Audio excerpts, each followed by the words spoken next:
Hello बच्चों, इस video में हम पढ़ने वाले हैं कक्षा 8 गणित का क्षेत्रमिति की प्रश्नावली 9.1।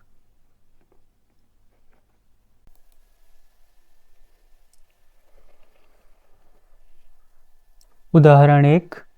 समलंब के आकार के एक खेत का क्षेत्रफल 480 मीटर स्क्वायर है। दो समांतर भुजाओं के बीच की दूरी 15 मीटर है और उनमें से एक समांतर भुजा की लंबाई 20 मीटर है। दूसरी समांतर भुजा की लंबाई ज्ञात कीजिए। तो देखिए, ये एक समांतर चतुर्भुज है जिसकी एक भुजा A है, दूसरी समांतर भुजा B है और इसकी ऊंचाई h है। ठीक है, तो एक समांतर भुजा कितनी दी हुई है? 20 सेंटीमीटर दी हुई है। ऊंचाई कितनी दी हुई है, मतलब दोनों के बीच की दूरी कितनी दी हुई है? 15 है ना, और B नहीं पता है। और साथ में इसका क्षेत्रफल दिया है। क्षेत्रफल को हम A से दर्शाते थे, हमने पिछली वीडियो में पढ़ा है ना। तो क्षेत्रफल कितना दिया हुआ है? 480 मीटर स्क्वायर। अब इसका क्षेत्रफल का सूत्र लगा के हम इस B का मान निकाल सकते हैं। तो क्या होता है? समलंब का क्षेत्रफल बराबर 1/2 समांतर भुजाओं का योग गुणे h। अब समलंब चतुर्भुज का जो है क्षेत्रफल कितना दिया हुआ है? 480 है ना। 1/2 गुणे A का मान कितना है? 20। B का मान हमको नहीं पता और h का मान कितना है? 15। फिर 480, ये 15 गुणे में है, लेफ्ट साइड आके क्या हो जाएगा? भाग में, तो बट्टे में 15 हो जाएगा। ये 2 भाग में है, इधर आके क्या हो जाएगा? गुणे में, तो ये 2 गुणे में हो गया। ठीक है, इधर क्या बचा? 20 प्लस B। अब काट देते हैं। 15 तिया 45 और 15 दूनी 30 और 32 दूना 64।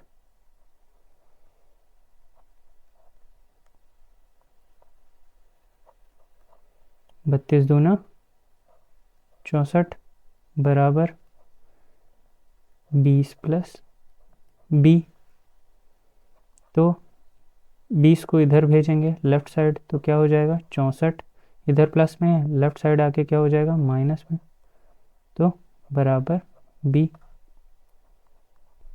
64 माइनस 20 कितना आ गया? 44 बराबर B, और B बराबर 44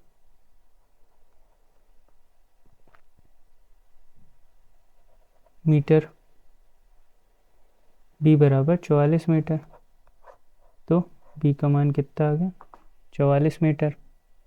अब आते हैं उदाहरण नंबर 2 में। एक समचतुर्भुज का क्षेत्रफल 240 सेंटीमीटर है और विकर्णों में एक की लंबाई 16 सेंटीमीटर है। दूसरा विकर्ण ज्ञात कीजिए। यहाँ देख रहे हैं आप, एक समचतुर्भुज है जिसका क्षेत्रफल कितना है? 240 है। ठीक है, उनमें से एक विकर्ण की लंबाई, ये जो बीच में होती हैं इनको हम क्या कहते हैं? विकर्ण कहते हैं ना। तो इसमें से एक की लंबाई 16 है, दूसरे की हमको पता नहीं है, तो हमको क्या मान लेते हैं? उसको D2 मान लेते हैं। तो यहाँ पे हमको बताना पड़ेगा, सबसे पहले तो बताना पड़ेगा कि दिया गया मान क्या क्या है ना। क्या क्या पता है हमको? क्षेत्रफल पता है कितना है? 240 सेंटीमीटर स्क्वायर। और क्या पता है? D1 पता है, कितना पता है? 16 सेंटीमीटर है ना। अब D2 हमको नहीं पता, तो हम क्या करेंगे? मानना पड़ेगा। माना कि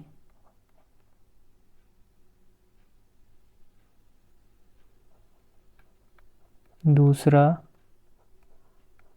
विकर्ण बराबर D2 है। ठीक है, तो सम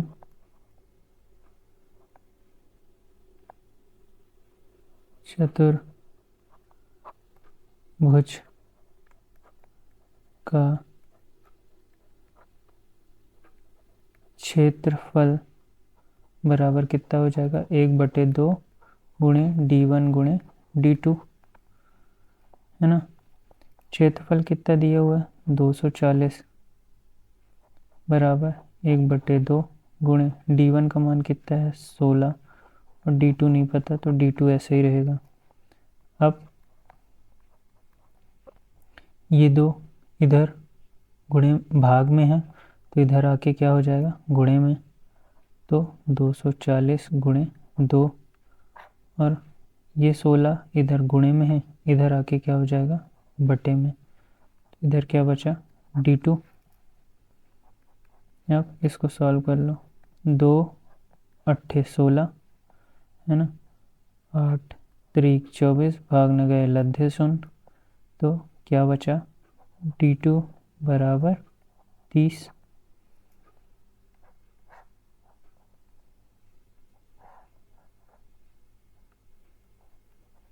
d2 बराबर 30 सेंटीमीटर। उदाहरण नंबर 3 में MNOPQR आकृति का एक षटभुज है जिसकी प्रत्येक भुजा 5 सेंटीमीटर है। अमन और रिद्धिमा दो विभिन्न प्रकार से विभाजित किया है इन्हें। दोनों प्रकार उपयोग करते हुए इस षटभुज का क्षेत्रफल ज्ञात कीजिए। रिद्धिमा ने देखो इस षटभुज को क्या बना दिया है, ये षटभुज 2 त्रिभुज और एक आयत से बना है, और अमन ने अपनी विधि क्या लगाई है इसमें, इसको 2 समलंब चतुर्भुज में बदल दिया है ना।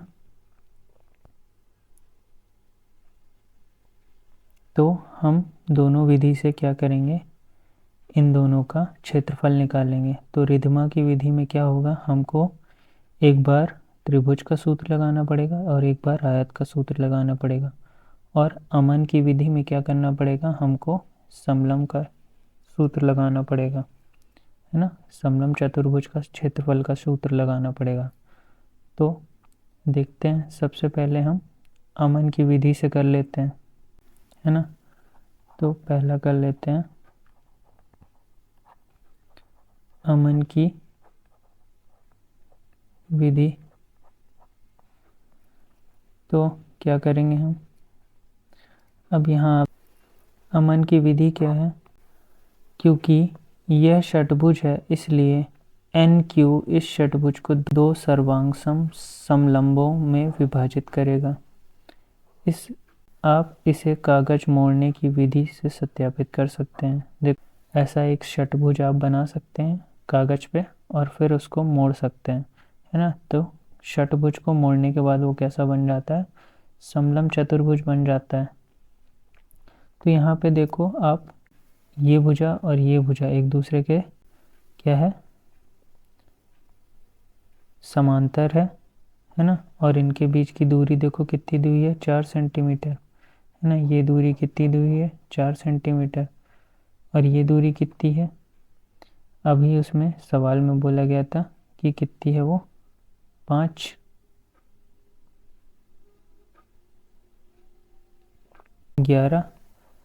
चतुर्भुज के क्षेत्रफल का सूत्र क्या होगा, 1/2 गुणे समांतर भुजाओं का योग गुणे उनके बीच की दूरी।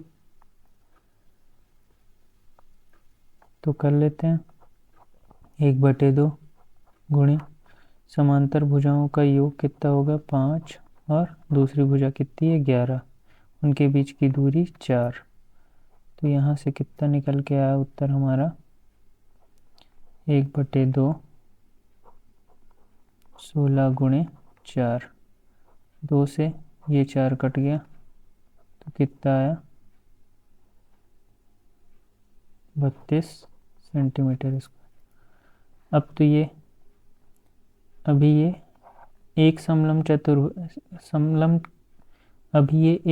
का क्षेत्रफल आया है ना। ऐसे 2 समलंब है, तो हमको क्या करना पड़ेगा, अगर हमको इस षटभुज का निकालना है, पूरे षटभुज का अगर हमको क्षेत्रफल निकालना पड़ेगा तो इसमें 2 का गुणा करना पड़ेगा, है ना। तो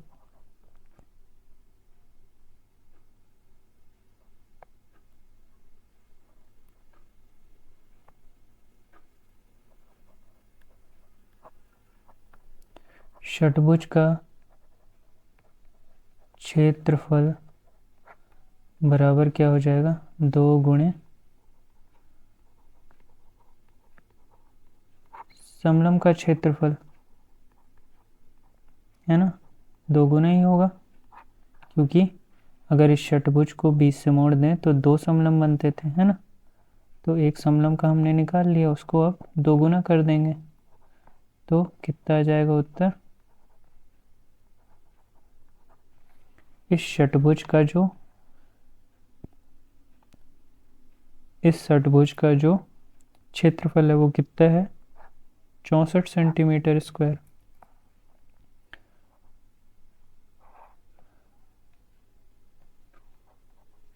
अब आते हैं हम रिधिमा की विधि पे।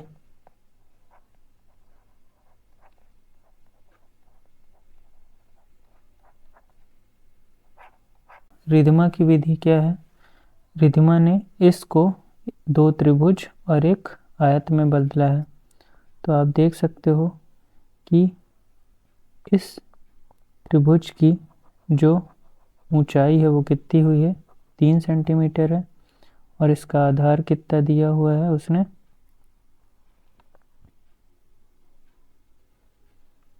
इसका आधार उसने 8 माना है, ठीक है। अब ये दूसरा वाला एक आयत है जिसमें उसकी लंबाई 8 है और चौड़ाई 5 है। तो लगा लेते हैं इसमें भी सूत्र। कैसे लगाएंगे, षटभुज का क्षेत्रफल बराबर क्या करेंगे, 2 गुणे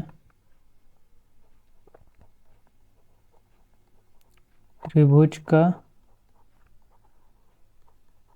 क्षेत्रफल प्लस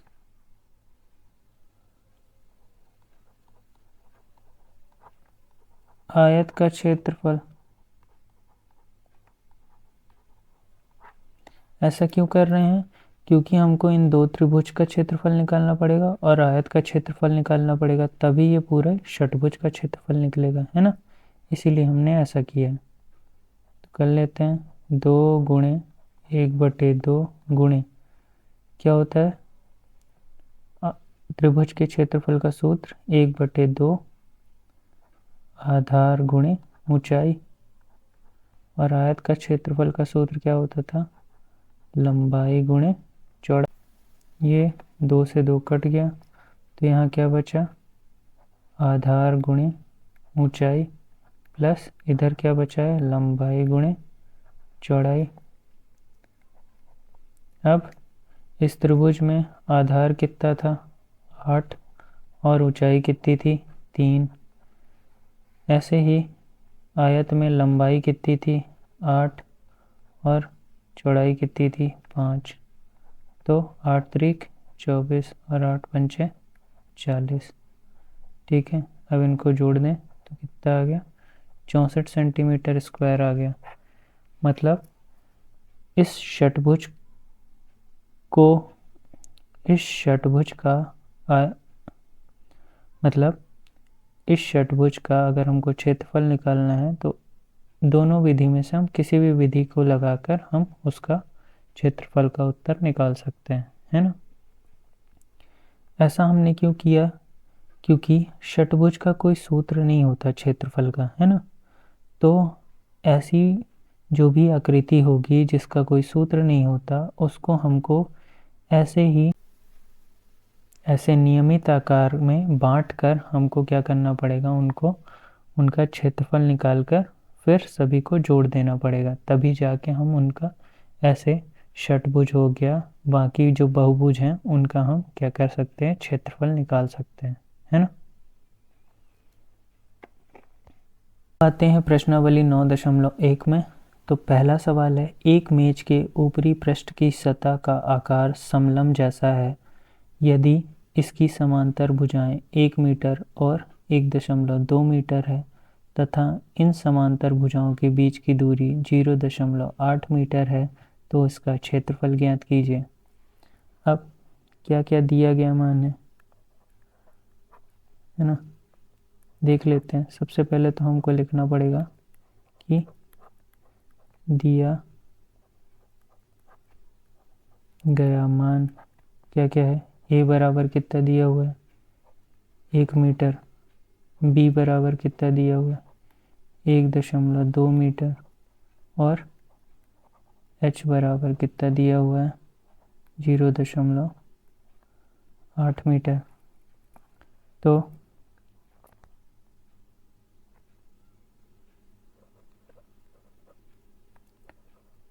समलंब का क्षेत्रफल बराबर कितना होगा 1/2 समांतर भुजाओं का योग गुणे उनके बीच की दूरी। तो 1/2, ए का मान कितना था 1 और बी का मान कितना था 1.2 और जो दोनों समांतर भुजाओं के बीच की दूरी कितनी थी 0.8। ठीक है, तो इसका कितना उत्तर आएगा, 1 को 1.2 से जोड़ा तो 2.2 गुणे 0.8। अब क्या करेंगे 1/2 गुणे इस 2.2 को हम क्या लिख सकते हैं भिन्न में बदल दें तो 22/1 और दशमलव के बाद कितने अंक हैं 1 अंक है तो 10 गुणे यहाँ पे क्या लिखेंगे 8/1 दशमलव के बाद कितना अंक है 1 तो 10 लगा दो। 2 से ये 8 कटा कितनी बार में 4 बार में है ना, कितना हुआ 4, 22 गुणे 4 कितना हो गया 88 और बट्टे में कितना आ जाएगा 100। अब इसको अगर हम भिन्न से हम इसको दशमलव में बदलना चाहते हैं तो क्या लिखें 88 और देखो नीचे कितने शून्य हैं उतने ही जो अंक है अपने राइट साइड से काउंट करके दशमलव लगा दो। तो 1 2 ही 0 हैं तो कितने अंक काउंट करेंगे राइट साइड से 1 अंक 2 अंक और फिर दशमलव लगा के 0 लगा दिया तो 0.88 मीटर स्क्वायर जो है हमारा क्षेत्रफल हो गया समलंब का। अब आते हैं सवाल नंबर 2 पे।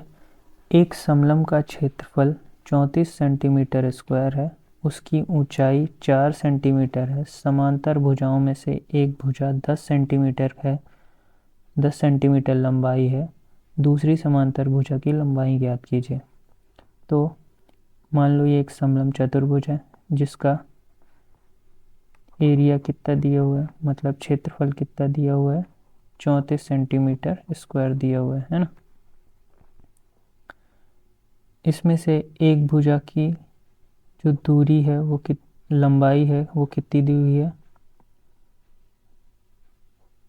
10 सेंटीमीटर और दूसरी जो समांतर भुजा उसकी जो लंबाई है वो पता नहीं हमको और इन दोनों समांतर भुजाओं के बीच की दूरी कितनी दी हुई है 4 सेंटीमीटर। तो सबसे पहले हम लिख लेते हैं कि क्या क्या मान दिया हुआ है। तो दिया गया मान बराबर ए बराबर कितना है 10 सेंटीमीटर। ठीक है, और क्या दिया हुआ है एच बराबर कितना दिया हुआ है 4 सेंटीमीटर और जो आपका क्षेत्रफल है उसको हम ए से दर्शाते हैं तो क्षेत्रफल कितना दिया हुआ है 34 सेंटीमीटर स्क्वायर। क्षेत्रफल को हम कैपिटल ए से दर्शाते हैं तो ए बराबर 34 सेंटीमीटर स्क्वायर। अब माना कि दूसरी समांतर भुजा B है, तो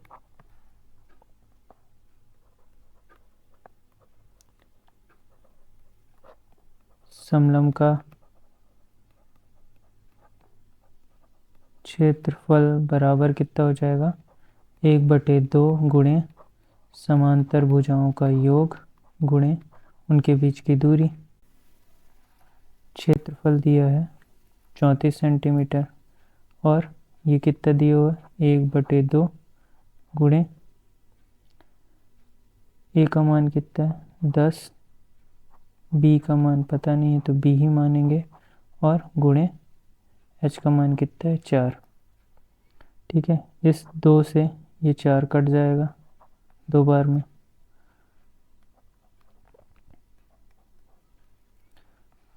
ये 2 इधर गुणे में है, उधर जाके क्या हो जाएगा भाग में, तो 34/2 बचा इधर क्या 10 प्लस बी।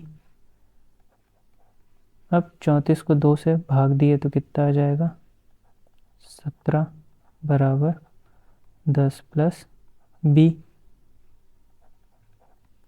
फिर क्या है, इस 10 को इधर 17,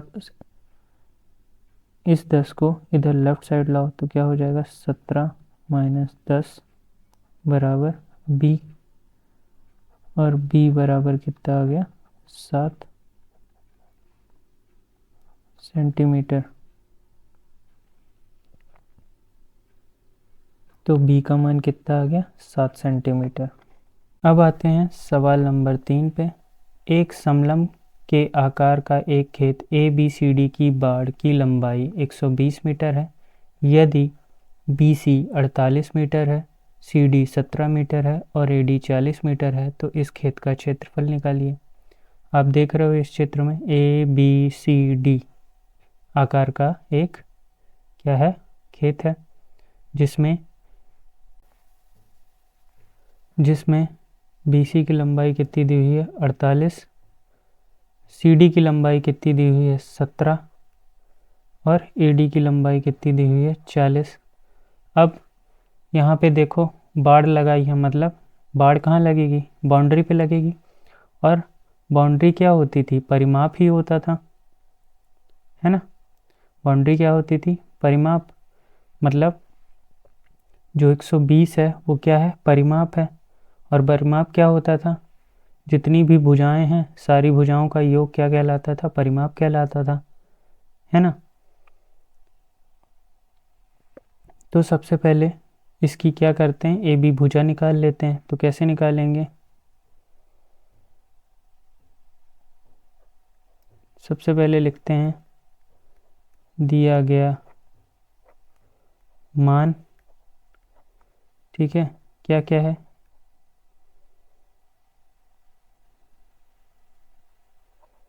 AD बराबर 40, BC बराबर 48 और CD बराबर 17,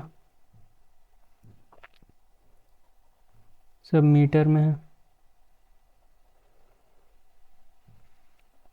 तो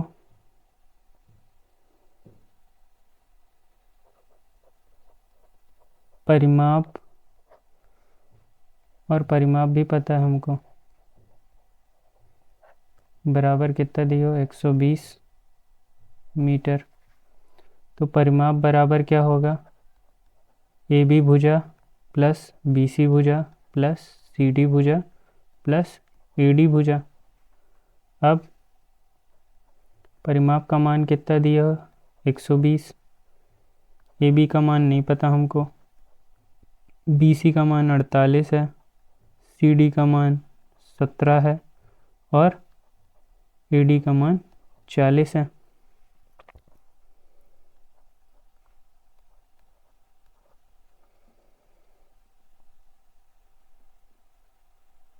फिर 120 बराबर AB प्लस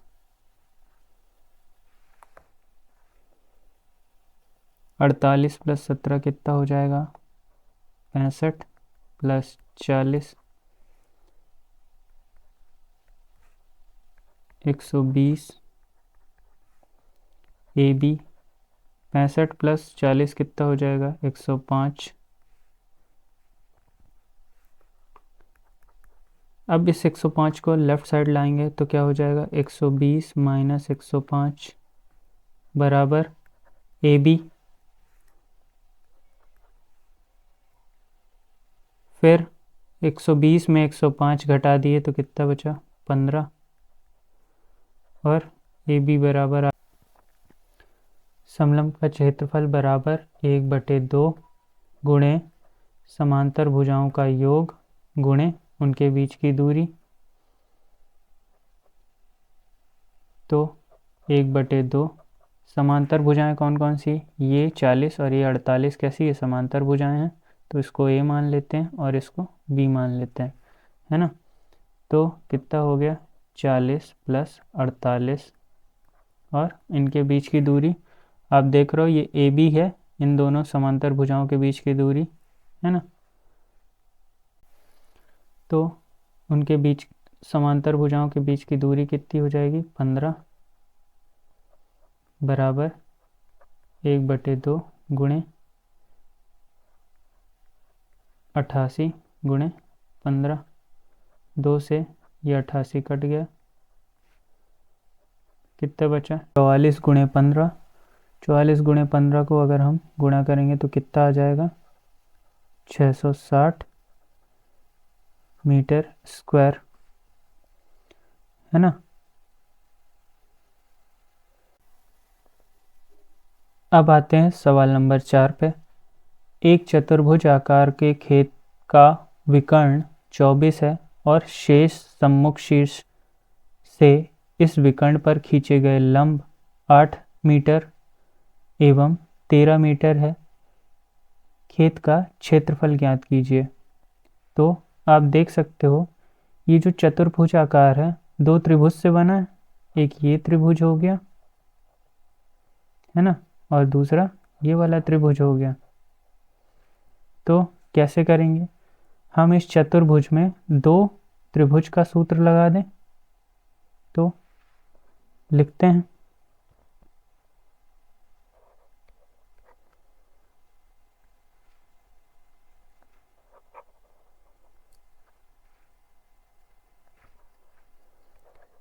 सवाल नंबर 4,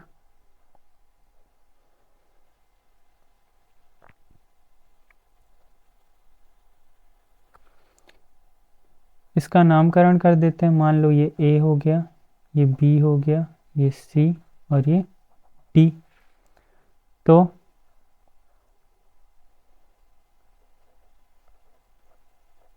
चतुर्भुज के क्षेत्रफल का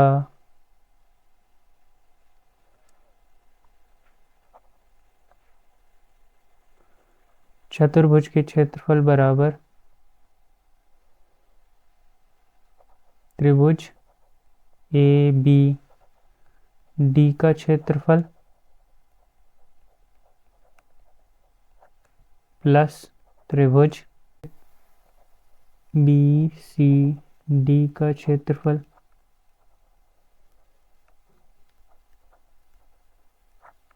भुज के क्षेत्रफल का सूत्र क्या होता है, 1/2 आधार गुणे ऊंचाई प्लस 1/2 आधार गुणे ऊंचाई। अब इस ABD त्रिभुज में देखें, आधार क्या है 24 और ऊंचाई कितनी है 13। तो 1/2 आधार कितना है 24 और ऊंचाई कितनी है 13 प्लस 1/2। इस BCD त्रिभुज में आधार कितना है 24 ही है, क्योंकि उल्टा बना हुआ है त्रिभुज। तो आधार इसका भी 24 होगा और ऊंचाई कितनी है 8, तो 24 गुणे 8। अब ये 2 से ये 24 कट जाएगा, इधर भी ये 2 से ये 24 कट जाएगा, है ना। 12 गुणे 13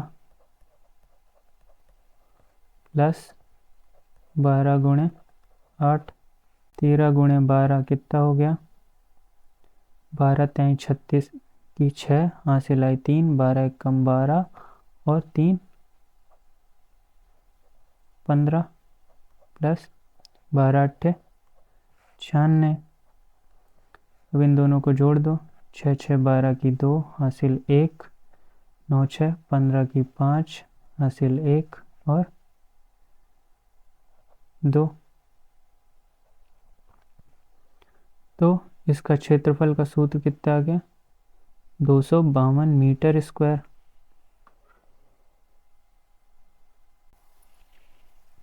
अब आते हैं सवाल नंबर 5 पे। किसी समचतुर्भुज के विकर्ण 7.5 सेंटीमीटर और 12 सेंटीमीटर हैं, तो इसका क्षेत्रफल ज्ञात कीजिए। मान लो ये एक समचतुर्भुज है ABCD,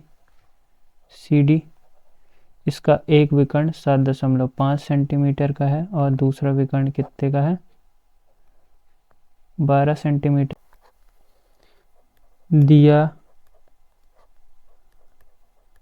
गया मान बराबर D1 कितना है 7.5 सेंटीमीटर और D2 कितना है 12 सेंटीमीटर।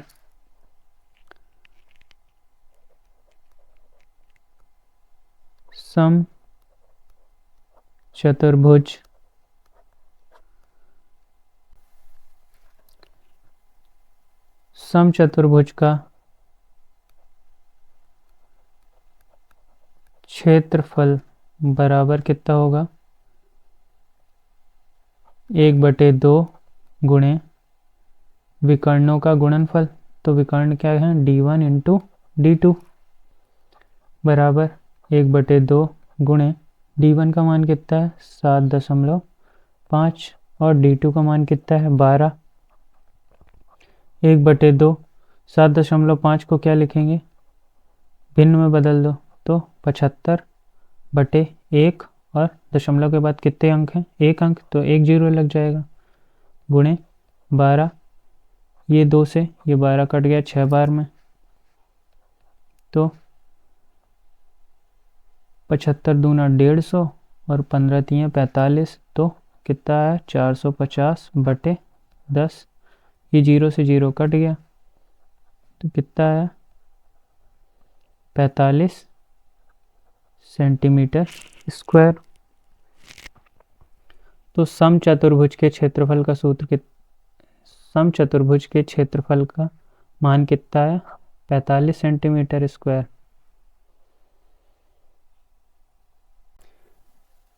सवाल नंबर 6। एक समांतर चतुर्भुज का क्षेत्रफल ज्ञात कीजिए जिसकी भुजा 6 सेंटीमीटर और शीर्ष लंब 4 सेंटीमीटर है। यदि एक विकर्ण 8 सेंटीमीटर का है तो दूसरा विकर्ण की लंबाई ज्ञात कीजिए। यहाँ पे ना हमको क्षेत्रफल दिया है और ना ही विकर्ण दिया है, तो हम डायरेक्ट तो क्षेत्रफल निकाल नहीं सकते। तो आपने पिछली कक्षाओं में पढ़ा है कि जो आपका एक समचतुर्भुज होता है वो एक कैसा होता है समांतर चतुर्भुज की तरह दिखता है ना। मतलब आमने सामने की भुजा कैसी होती हैं उसकी बराबर होती हैं और समांतर होती हैं। तो यहाँ पे हम समांतर चतुर्भुज वाला सूत्र लगा के करेंगे सॉल्व, ठीक है। तो सवाल नंबर 6।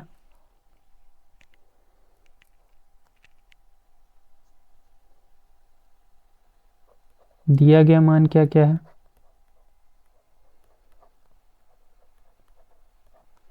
हमको आधार दिया है 6 सेंटीमीटर, ऊंचाई दी है 4 सेंटीमीटर और एक विकर्ण दिया है 8 सेंटीमीटर। तो सबसे पहले हम जानते हैं कि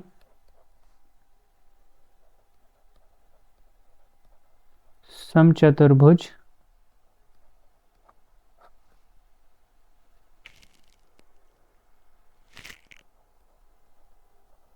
एक समांतर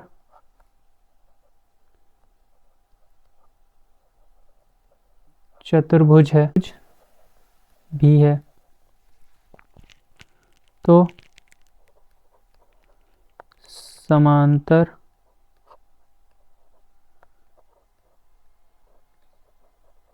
चतुर्भुज का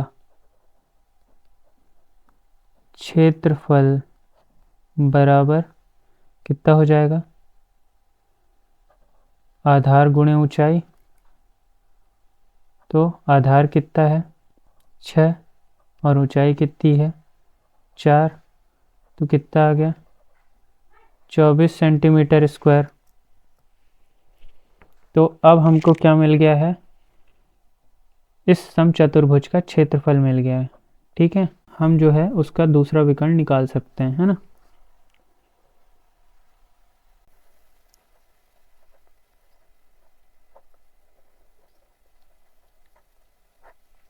समचतुर्भुज का क्षेत्रफल बराबर कितना होगा? 1/2 विकर्णों का गुणनफल। तो विकर्ण क्या है? d1 गुणे d2। अब क्षेत्रफल हमको अभी हमने निकाल लिया है 24 सेंटीमीटर। ठीक है, और विकर्ण, एक विकर्ण पता है हमको कितने सेंटीमीटर का है? 8 सेंटीमीटर का, और दूसरा विकर्ण हमको निकालना है।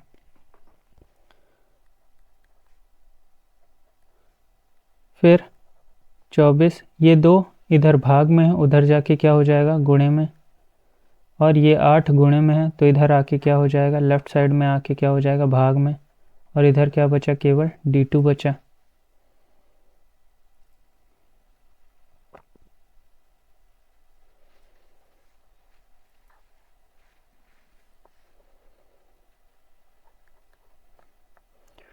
तो 2 से 8 कट गया, कितनी बार में? 4 बार में। और 4 से ये 24 कट गया 6 बार में। तो क्या बचा?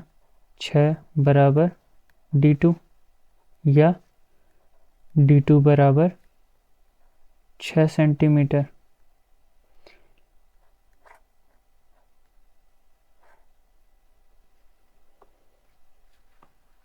तो इस तरीके से हम किसी भी विकर्ण का, किसी भी समचतुर्भुज का विकर्ण निकाल सकते हैं। उसका क्षेत्रफल ना ज्ञात हो तब हमको इस विधि से समचतुर्भुज के विकर्णों का पता लगाना पड़ेगा। फिर है सवाल नंबर 7। किसी भवन के फर्श में समचतुर्भुज के आकार की 3000 टाइलें हैं और इनमें से प्रत्येक के विकर्ण 45 सेंटीमीटर और 30 सेंटीमीटर लंबाई के हैं। 4 रुपये प्रति वर्ग मीटर की दर से इस फर्श को पॉलिश करने का व्यय ज्ञात कीजिए। तो सबसे पहले हमको फर्श का क्या करना पड़ेगा? क्षेत्रफल निकालना पड़ेगा। ठीक है, तो एक टाइल की जो विकर्ण है उसने बताई है कि कितनी है? 45 और 30 सेंटीमीटर है ना। ठीक है, मतलब दिया गया मान क्या क्या है? दिया गया मान d1 कितना है? 45 सेंटीमीटर, और d2 कितना है? 30 सेंटीमीटर। ठीक है, तो सबसे पहले हम क्या करते हैं? एक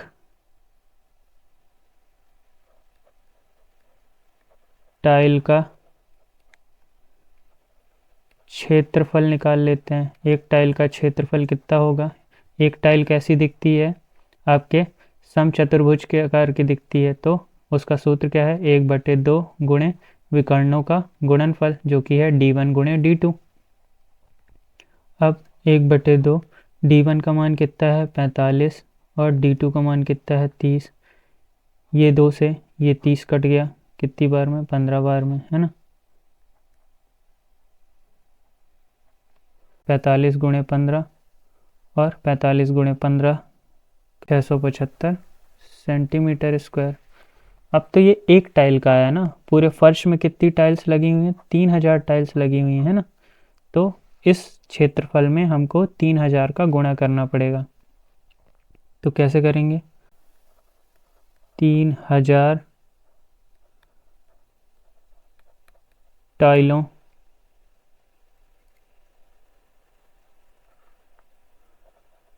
का क्षेत्रफल बराबर कितना हो जाएगा? 675 गुणे 3000।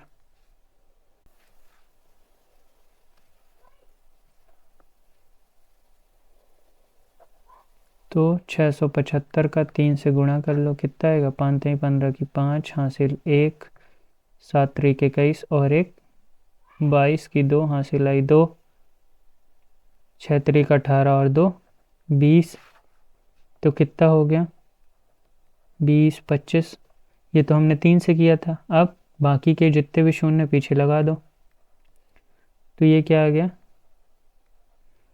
इतना आ गया क्षेत्रफल 3000 टाइलों का। अब इसको अगर मीटर में बदलना है ना, क्योंकि सेंटीमीटर से तो हम नापते नहीं हैं, हम किससे नापते हैं? मीटर से। तो इस क्षेत्रफल को मीटर में बदलने के, सेंटीमीटर स्क्वायर है ना, मतलब क्या है? सेंटीमीटर गुणे सेंटीमीटर है। अब आपको पता है 1 मीटर में कितना सेंटीमीटर होते हैं? 100 सेंटीमीटर होते हैं। तो 1 सेंटीमीटर में कितने मीटर होंगे?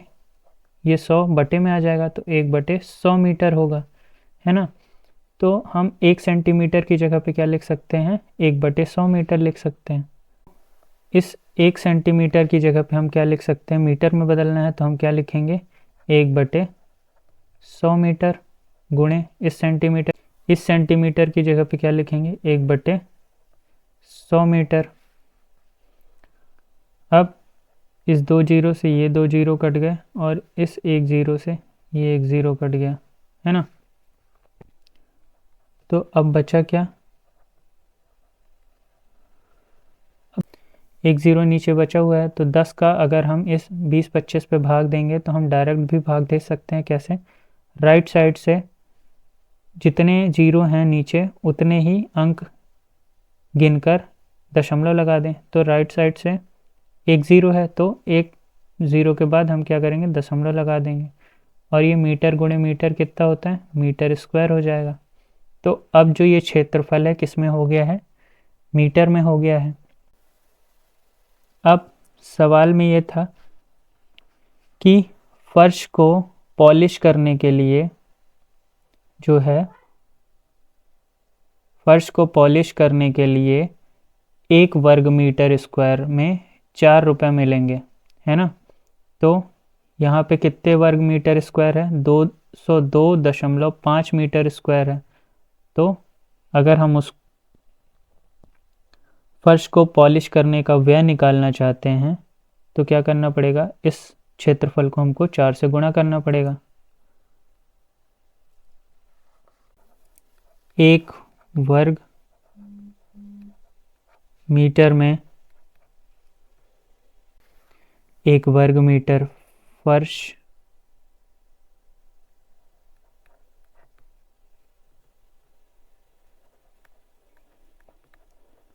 पॉलिश करने का व्यय बराबर कितने रुपए है? 4 रुपये है। तो 202.5 मीटर स्क्वायर में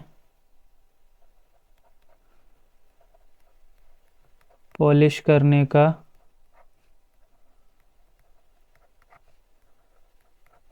व्यय कितना होगा? 202.5 गुणे 4।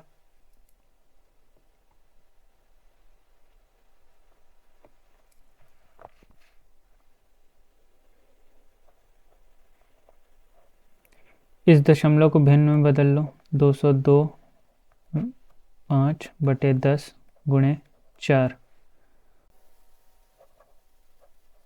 8100/10, 0 से 0 कट गया तो कितने रुपए बने? 810 रुपये। सवाल नंबर 8, मोहन एक समलंब के आकार का खेत खरीदना चाहता है। इस खेत की नदी के साथ वाली भुजा सड़क के साथ वाली भुजा के समानांतर है और लंबाई में दोगुनी है। यदि इस खेत का क्षेत्रफल 10,500 मीटर स्क्वायर है और दो समांतर भुजाओं के बीच लंबवत दूरी 100 मीटर है तो नदी के साथ वाली भुजा की लंबाई ज्ञात कीजिए। तो ये आपको एक कैसा चतुर्भुज दिख रहा है? समलंब चतुर्भुज दिख रहा है। ठीक है, बोल रहा है सवाल में कि सड़क की दूरी जो है वो नदी वाली दूरी से समांतर दूरी से कितना है? सड़क की दूरी अगर मान लो x है तो नदी की दूरी कितनी थी? 2x थी। दो गुना बोल रहा है ना, नदी की जो दूरी है वो सड़क की दूरी की कितनी है? दोगुनी है। और इन दोनों के बीच, इन समानांतर दूरियों के बीच की जो दूरी है वो कितनी है? 100 सेंटीमीटर है। मतलब ये कितना है? ये क्या है? h है आपका। ठीक है, तो यहाँ पे हमको क्या करना पड़ेगा? इस सवाल में सबसे पहले हमको मानना पड़ेगा, है ना, कि सड़क की दूरी मान लो, क्योंकि कुछ भी नहीं दिया हुआ है, सड़क की दूरी x है और नदी की दूरी सड़क की दूरी से दोगुनी थी, तो सड़क की दूरी नदी की सामने वाली दूरी कितनी हो जाएगी? दोगुनी, मतलब 2x। तो सबसे पहले हमको क्या करना पड़ेगा? मानना पड़ेगा, है ना। माना कि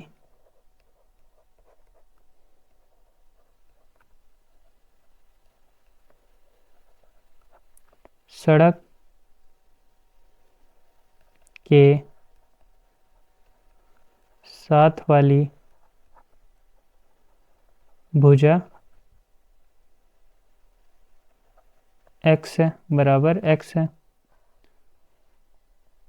ठीक है, अब सवाल के अनुसार क्या है कि नदी के साथ वाली भुजा बराबर दोगुनी 2x है ना, क्योंकि उसमें सवाल में ही बोला है कि दोगुनी है तो 2x हो जाएगी। ठीक है, तो सूत्र लगा देते हैं समलंब चतुर्भुज के क्षेत्रफल का। तो क्या होता है? समलंब का क्षेत्रफल बराबर 1/2 गुणे समांतर भुजाओं का योग गुणे उनके बीच की दूरी। अब 1/2 समांतर भुजाएं क्या हैं?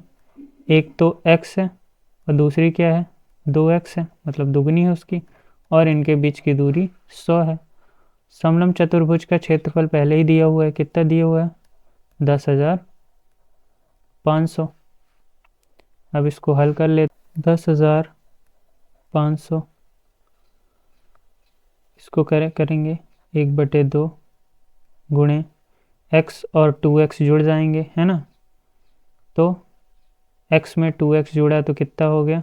3x हो गया, गुणे 100। अब ये 2 है भाग में इस चर राशि के साथ, और ये कैसा है? 100 गुणे में। तो ये 2 इधर आके कैसा हो जाएगा? लेफ्ट साइड आके कैसा हो जाएगा? गुणे में, गुणे 2। और ये 100 लेफ्ट साइड आके कैसा हो जाएगा? भाग में। ठीक है, बराबर 3x। तो यहाँ से 2 शून्य से 2 शून्य कट गए,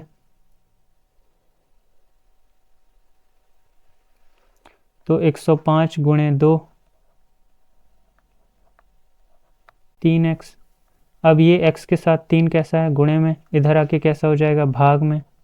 तो 105 गुणे 2/3 बराबर x। 3 तिकाई 9 और 3 पचे 15। तो यहाँ कितना आ गया? 35 दूना 70। तो x का मान कितना आ गया? 70, है ना। और जो है नदी के सामने वाली भुजा कितनी थी, 2x थी, है ना। तो क्या हो जाएगा, 2 गुणे x का मान कितना है 70, तो कितनी आ गई 140 मीटर। सड़क के सामने वाली दूरी थी वो कितनी थी 70, और नदी के सामने वाली दूरी कितनी थी 140। यही हमको भुजाएं पता करनी थी, जो कि हमने ज्ञात कर ली। नंबर 9, एक ऊपर उठे चबूतरे का ऊपरी पृष्ठ अष्टभुजा के आकार का है, जैसा कि आकृति में दर्शाया गया है। अष्टभुजी पृष्ठ का क्षेत्रफल ज्ञात कीजिए। अब ऐसे सवाल में हमको कोई अष्टभुजा का तो सूत्र नहीं पता है ना। तो इसके लिए हम इसको क्या करेंगे, विभिन्न आकार में इसको विभाजित कर लेंगे। जैसे आप देख रहे हो कि ये जो अष्टभुजा है कैसा बना हुआ है, एक समलम चतुर्भुज, फिर इसको अगर बांट दें तो ये कैसा दिख रहा है, आयत की तरह दिख रहा है, और फिर नीचे एक फिर से समलम चतुर्भुज है। तो इनका नामकरण कर लेते हैं ताकि आसानी हो, A B C D E F G और एच। ठीक है। अब इस ए बी जी एच समलम चतुर्भुज में आप देख रहे हो कि इसकी जो ऊंचाई है, मतलब दो समांतर भुजाओं के बीच की दूरी कितनी दी हुई है 4 मीटर, और हर एक जो भुजा है समलम जो अष्टभुजा की भुजा है वो कितनी है 5-5 मीटर की है ना। ठीक है। तो एक भुजा इसकी समांतर भुजा 5 है, दूसरी समांतर भुजा कितनी है 11 है, और इन दोनों के बीच की दूरी कितनी है 4 है। तो इसका हम सूत्र बना लेते हैं। इसका क्षेत्रफल हम कैसे निकालेंगे, तो कैसे करेंगे, इस अष्टभुजा का क्षेत्रफल कैसे निकालेंगे, समलम चतुर्भुज प्लस आयत का क्षेत्रफल प्लस समलम चतुर्भुज का क्षेत्रफल, है ना। ऐसे करके निकालना पड़ेगा। तो इसका सूत्र क्या बनेगा, Ashtabhuja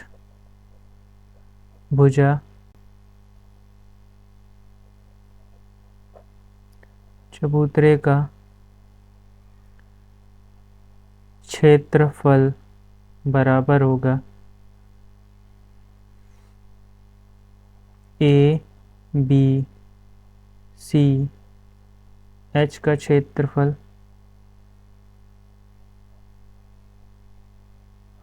plus C D G H का क्षेत्रफल plus D E F G का क्षेत्रफल। अब आप यहाँ देख रहे हो ए बी जी एच कैसा दिख रहा है आपको, एक समलम चतुर्भुज दिख रहा है। फिर सी डी जी एच कैसा दिख रहा है, ये आयत की तरह दिख रहा है ना। फिर नीचे डी ई एफ जी ये कैसा दिख रहा है, एक समलम चतुर्भुज की तरह। तो इनके सूत्र लगा देते हैं। ये कैसा दिख रहा है, समलम चतुर्भुज की तरह। तो इसका सूत्र क्या हो जाएगा, 1/2 समांतर भुजाओं का योग गुणे उनके बीच की दूरी। फिर आयत का सूत्र क्या होता है, लंबाई गुणे चौड़ाई। फिर ये भी कैसा है, 1/2 गुणे समांतर भुजाओं का योग गुणे उनके बीच की दूरी। अब 1/2 जो समांतर भुजाएं हैं ये कितना है, ये 5 है, और ये कितनी है 11 है ना। तो गुणे 5 + 11, उनके बीच की दूरी कितनी दी हुई है 4, तो ये हो गई 4, प्लस लंबाई कितनी है आयत में, लंबाई है 11, और चौड़ाई कितनी दी हुई है 5।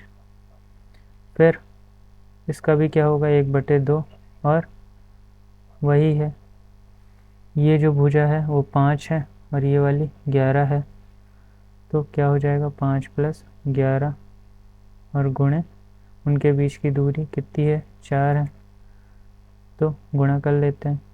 ये 2 से ये 4 कट गया 2 बार में, कितना बचा 16 × 2 प्लस 11 × 5 55 प्लस यहाँ से भी ये 2 कटा से, तो कितना बचा 16 × 2 कितना आया 32 प्लस 55 प्लस 32 कितना हुआ 9, 2 5 2 7 और 2 9, फिर 5 3 8 और 3 11 119 मीटर स्क्वायर। तो अष्टभुजा चबूतरे का क्षेत्रफल कितना हो गया 119 मीटर स्क्वायर। ठीक है, इस तरह के सवालों को हल करने के लिए हम हमेशा जो है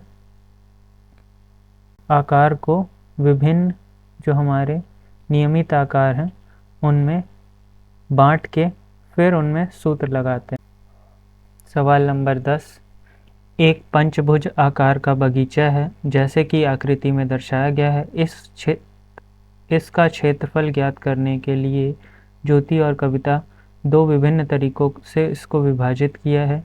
दोनों का तरीका उपयोग करते हुए बगीचे का क्षेत्रफल निकालो। तो ज्योति ने देखो इसको कैसे दो भागों में बांट दिया है, इसको समलंब के आकार में बांट दिया। ये दोनों भुजाएं कैसी समांतर है ना। तो ज्योति ने क्या किया है, दो समलंब आकार में इसको बांट दिया है ना। ठीक, और वहीं कविता ने क्या किया है, एक त्रिभुज और एक वर्ग में बांट दिया है। तो निकालते हैं, कैसे निकालेंगे। सबसे पहले कुछ चीज़ें पता कर लेते हैं। जैसे यहाँ देखो ये वाली दूरी भी कितनी होगी 15 और ये वाली लंबाई कितनी होगी, अगर पूरा 30 है तो ये कितना रहा होगा, ये भी 15 रहा होगा। क्यों, क्योंकि इतना हिस्सा 15 है तो ऊपर वाला हिस्सा कितना होगा 15 ही होगा, तभी तो 15 और 15 जोड़ के कितना हो जाएंगे 30 हो जाएंगे, है ना।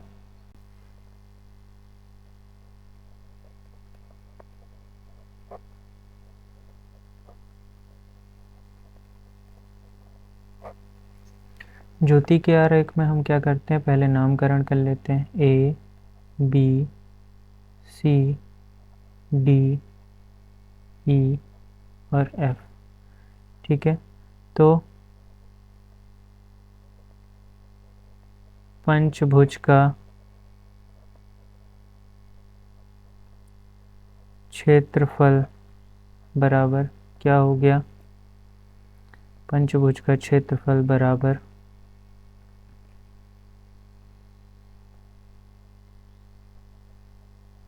समलंब ABCD का क्षेत्रफल प्लस समलंब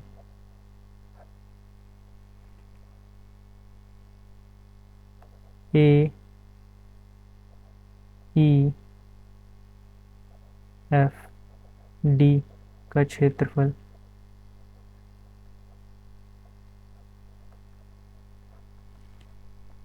तो समलंब का क्षेत्रफल का सूत्र क्या होता है, 1/2 समांतर भुजाओं का 1/2 गुणे समांतर भुजाओं का योग गुणे उनके बीच की दूरी। ऐसे ही इधर भी क्या हो जाएगा, 1/2 समांतर भुजाओं का योग गुणे उनके बीच की दूरी। अब 1/2 गुणे यहाँ पे इस समलंब चतुर्भुज का ये A है, इसमें ये है और ये दोनों के लिए B है। ठीक है, और इनके बीच की दूरी ये है जो कि कितनी है,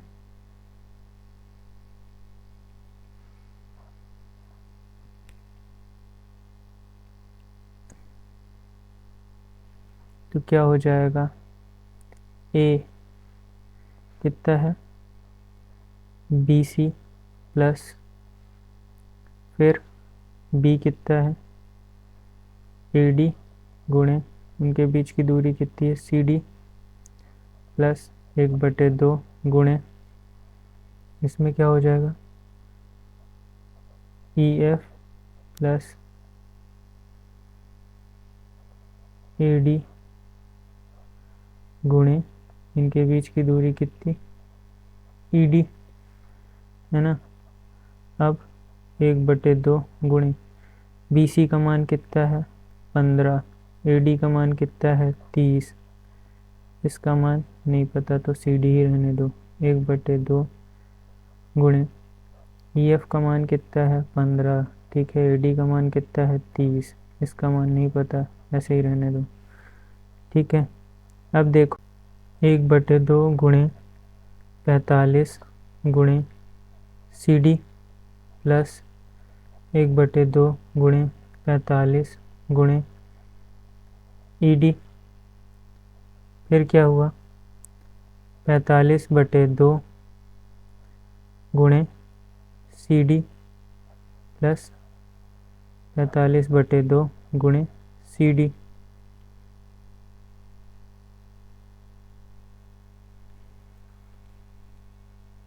बराबर 45/2 दोनों में कॉमन है तो 45/2 को बाहर निकाल लो। अब अंदर क्या बचा सी डी प्लस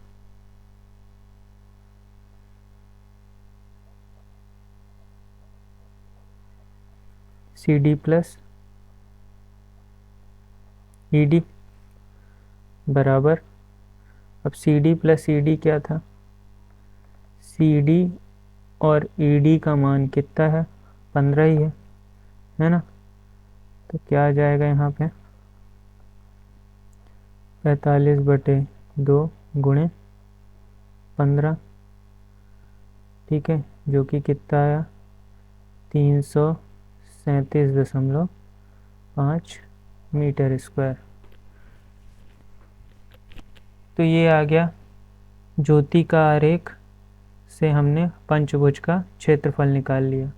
अब हम कविता के आरेख से क्या करेंगे पंचभुज का क्षेत्रफल निकालेंगे।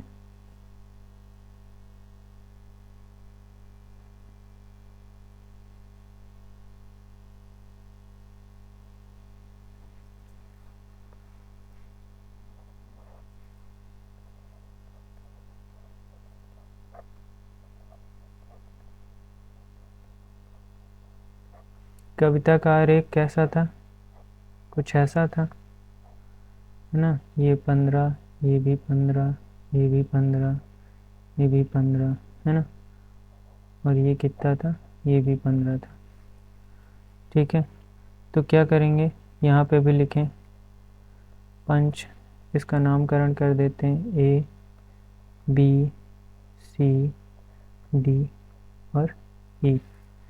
पंच भुज का क्षेत्रफल बराबर त्रिभुज ए बी ई का क्षेत्रफल प्लस वर्ग बी सी डी ई का क्षेत्रफल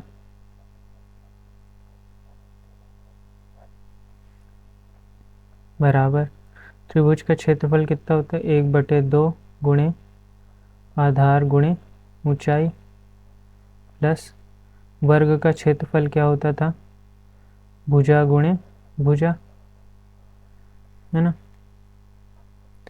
तो यहाँ पे हो जाएगा 1/2 गुणे आधार कितना है इस त्रिभुज का 15 ऊंचाई कितनी है वो भी 15 है प्लस इस वर्ग का जो भुजा है वो कितनी है 15 तो 15 गुणे 15 कितना आ गया यहाँ से 15 का गुणे 15 हुआ तो 15 गुणे 15 हुआ तो कितना 225/2 प्लस यहाँ पे कितना है 225 यहाँ से कितना आ जाएगा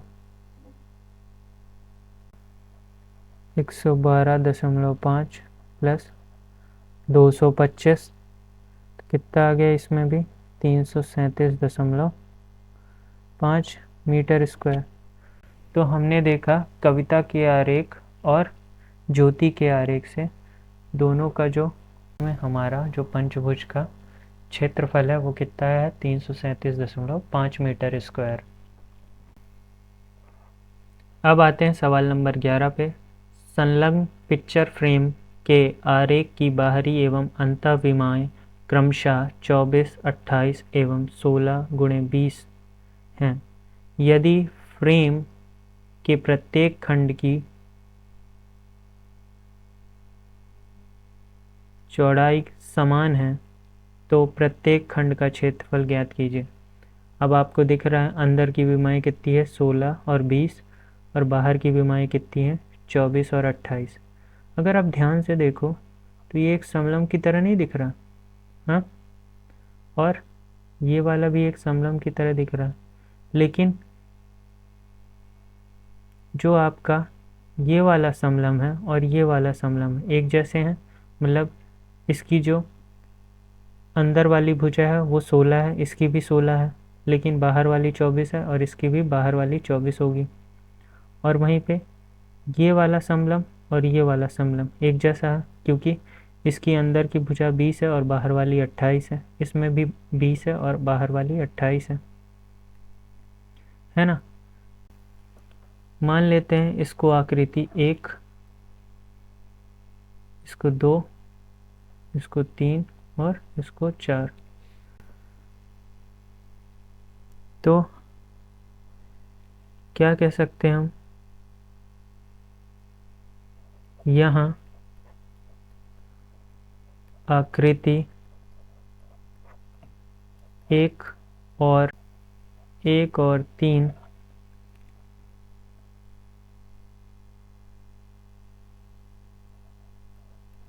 की विमाएँ समान हैं और आकृति 2 और 4 की विमाएँ समान हैं, इसलिए आकृति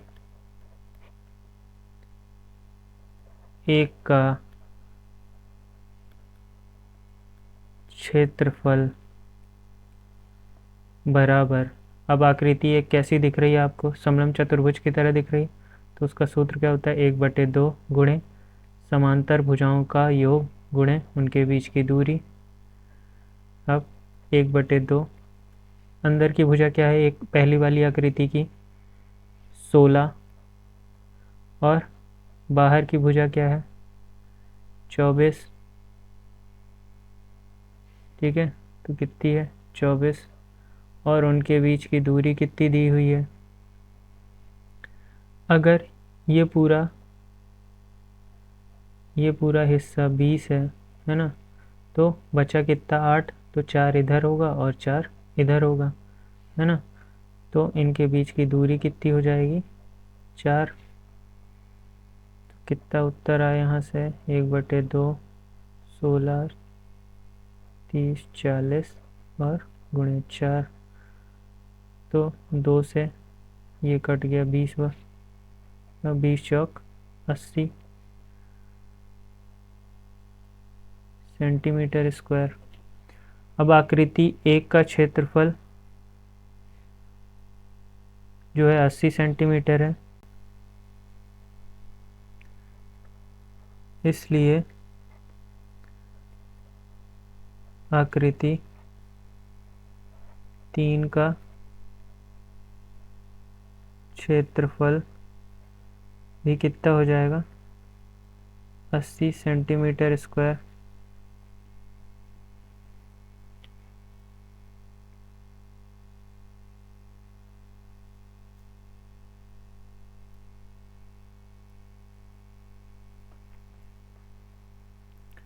अब आते हैं आकृति 2 का क्षेत्रफल बराबर क्या होगा, समलंब का क्षेत्रफल जो कि कितना है 1/2 समांतर भुजाओं का योग गुणे उनके बीच की दूरी। तो यहाँ पे कितना है 1/2। अब जो हमारी समांतर भुजाएं थी दूसरी आकृति में क्या थी, जो ए थी वो 20 थी और बी कितना था 28, और इनके बीच की दूरी कितनी होगी, इनके बीच की दूरी कितनी होगी, इनके बीच की दूरी भी 4 होगी, है ना। तो यहाँ पे क्या हो जाएगा 20 + 28 और गुणे 4, तो कितना आ गया 1/2 गुणे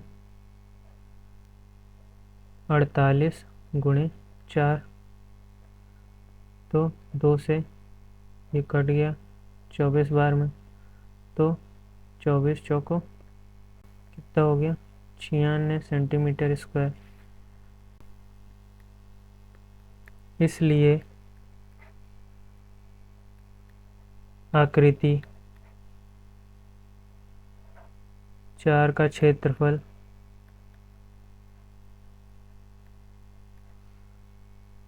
बराबर कितना हो जाएगा 96 सेंटीमीटर स्क्वायर।